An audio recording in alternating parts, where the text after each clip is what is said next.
Hey guys, in this video I will show you how you can fix a controller not working on MB2K24. So the first tip, what I suggest you to do is to unplug your controller and restart your computer, and then you need to plug it again and look if the problem persists or not. And sometimes, in fact, in a lot of ways, controller is not working when for example, VR is enabled to your computer.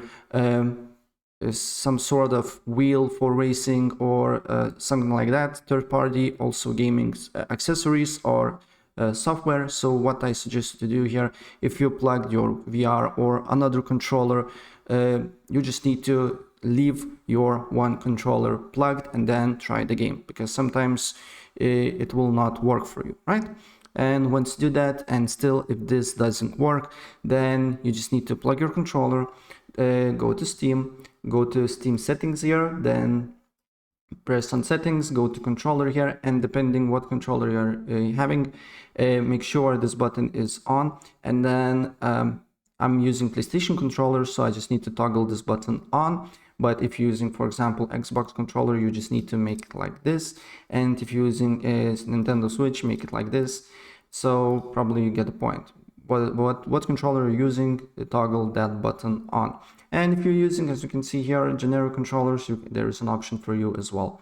And then what you need to do here next is to make sure that idle gamepad shutdown timeout is on never, because on default it will be from, I believe, from 5 to 15 minutes, something like that.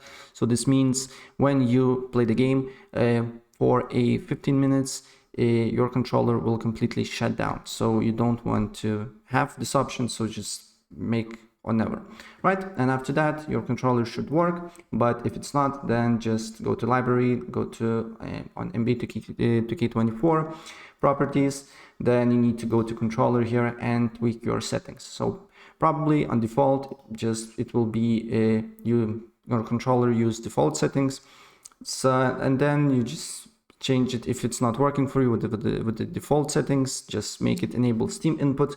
And if Steam input is not working, then use with disable Steam input, and these fixes should work. But before applying these tweaks or solutions, make sure that your just one controller is plugged into your computer, because sometimes it will not work if it be more. Right, so that's pretty much it. And if I help you out, please press like button and subscribe for more. Take care. Bye.